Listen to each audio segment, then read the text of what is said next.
আসসালামু আলাইকুম। CAD operator যারা আছেন নবীন ইঞ্জিনিয়ার তাদের জন্য আজকের ভিডিওটা। এখানে দেখতে পাচ্ছেন আমার একটি সিঁড়ি আছে, ঠিক আছে? এই সিঁড়িটা হচ্ছে ইউ শেপ বলতে পারেন, আর এই যে সিঁড়ির এলিভেশন দেখতে পাচ্ছেন। তো এখন আমি আপনাদেরকে দেখাবো এই যে স্পাইরাল সিঁড়ি। স্পাইরাল সিঁড়ি কীভাবে ড্র করবেন। অনেকেই আছেন স্পাইরাল সিঁড়ি সুন্দরভাবে ড্র করতে পারেন না। তো এটি এখন আমি আপনাদেরকে খুবই ইজি ওয়েতে দেখাবো, ঠিক আছে? জাস্ট মনোযোগ সহকারে ভিডিওটা দেখেন, আশা করি বুঝতে পারবেন। তো আপনাকে প্রথমে কী নিতে হবে, একটি সার্কেল নিতে হবে। সার্কেল নিলাম, সার্কেলের জন্য সি এন্টার প্রেস করে তারপর হচ্ছে আমি 3 ফিটের একটা সার্কেল নিব। 3 ফিট অর্থাৎ 36 ইঞ্চি একটা আমি সার্কেল নিলাম। যে দেখতে পাচ্ছেন একটি সার্কেল চলে আসছে। আসার পর কী করবো, আমি একটা অফসেট নিব। ও এন্টার 5 এন্টার, অফসেটটা বাইরের পাশে নিলাম, ঠিক আছে? সিঁড়িটা আমি যদি কত ইঞ্চি দিব, ধরেন যে আমি সিঁড়িটা হচ্ছে কমপক্ষে 3 ফিট হওয়া ভালো। আমি 42 ইঞ্চি দিলাম, অর্থাৎ 3.5 ফিট দিলাম, ঠিক আছে?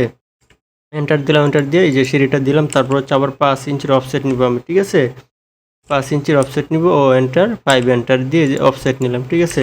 এখন হচ্ছে আপনাকে একটা লাইন নিতে হবে। লাইন নেওয়ার জন্য কি করব, আমি জাস্ট এই যে দেখেন এটার যে মিডল পয়েন্টটা ধরবো, তারপর হচ্ছে এটার এই পয়েন্টটা ধরবো, ঠিক আছে? ধরার পর হচ্ছে আমি এই যে অংশটুকু আছে এটা ট্রিম করে দিব, ঠিক আছে? এই যে স্পাইরাল করার জন্য আমার কিন্তু পোরশনটা চলে এসেছে। তো এখন আপনাকে কী করতে হবে, আপনাকে এখন ডিভাইড করে নিতে হবে। বিভিন্নভাবে এটা করা যায়, আমি খুব ইজি ওয়েতে দেখাচ্ছি।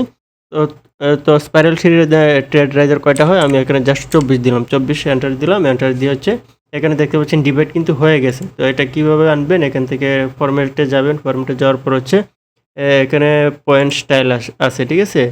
এই যে পয়েন্ট স্টাইল হচ্ছে আমি এটা দিলাম, দিয়ে ওকে দিলাম, ঠিক আছে? এই যে দেখতে পাচ্ছেন এটা কিন্তু এখন শো করতেছে।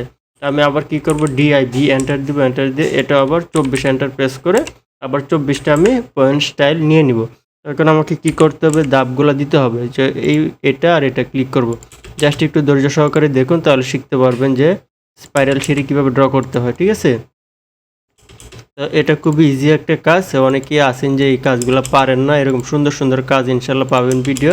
কিন্তু কী করতে হবে, আমাদের চ্যানেলটিকে সাবস্ক্রাইব করতে হবে, ঠিক আছে? তো এটা একদম ইজি। নবীন ইঞ্জিনিয়ার যারা আছেন, কাজ করতেছেন, শিখতেছেন বা ট্রাই করতেছেন, ইউটিউব দেখে ফেসবুক দেখে কাজ শিখবেন, হ্যাঁ, একা একা পারতেছেন না। তো সুন্দর সুন্দর এরকম স্কিলফুল ভিডিও আপনারা এখান থেকে পাবেন।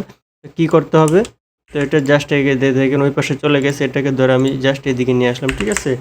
এন্টার আবার আমি দিয়ে দিচ্ছি, ঠিক আছে? তো এটা সাজানোর জন্য আপনি যখন প্রজেক্টে কাজ করবেন, এটা কীভাবে সাজাইতে হয় এটারও সম্পূর্ণ একটা নিয়ম আছে। নিয়ম অনুযায়ী সাজাইতে হবে। এখানে দেখতে পাচ্ছেন। তো ধরেন যে আমি আপনাদেরকে একটু ফার্স্ট দেখাচ্ছি। অনেকেই হচ্ছে শিখতেছেন, ঠিক আছে? কারো যদি কোনো প্রশ্ন থাকে একটু জানাবেন কমেন্ট করে, ঠিক আছে? আমি আপনাদেরকে বিস্তারিত আনসার দিয়ে দিব। এটা দেখেন এই পাশে আছে, এটাকে জাস্ট ধরে আমি এই পাশে নিয়ে গেলাম। হইতে পারে এরকম, কেটে কাজ করতে গেলে এরকম হইতে পারে, সমস্যা নেই। পিসি কনফিগারেশন যদি ভালো হয় তাহলে এরকম হবে না। জাস্ট এটা এখানে গিয়ে শেষ, তারপর এই জায়গায় শেষ। এখন দেখতে পাচ্ছেন এই পয়েন্টগুলো, এই পয়েন্টগুলো কিন্তু আপনাকে ডিলিট করে দিতে হবে। তো আমি কী করবো, এটাকে পয়েন্টগুলো ডিলিট করার জন্য জাস্ট সিলেক্ট করতে হবে না, জাস্ট আবার ফরম্যাটে যাবো। যাওয়ার পর হচ্ছে পয়েন্ট স্টাইল হচ্ছে এখানে ক্লিক দেবো, ব্ল্যাঙ্কে ক্লিক দিলে এটা কিন্তু চলে যাবে। এখন দেখতে পাচ্ছেন এটা কিন্তু আমার সিঁড়িটা হয়ে গেছে, ঠিক আছে? এটা কিন্তু সিঁড়ি হয়ে গেছে। এখন যদি আপনি এখানে একটা আর্ক দিয়ে বোঝাতে চান তাহলে হচ্ছে আর্ক নেবেন, ঠিক আছে? এখন একটা লাইন নেন, লাইন নিয়ে আপনি বুঝাই দেন যে আপনি এই পাশে আপনার সিঁড়িটা উঠতেছে। এই যে জাস্ট সিম্পল হয়ে গেলো, এই সিঁড়িটা হয়ে গেছে, ঠিক আছে? স্পাইরাল সিঁড়ি ব্যবহার করতে পারেন, করে নিয়ে বসাতে পারেন। তো এটা একটা সিঁড়ি, এই সিঁড়ি এলিভেশনে কিন্তু করা যায়। এই এলিভেশন পরবর্তী ভিডিওতে চলে আসবে। ভালো থাকবেন।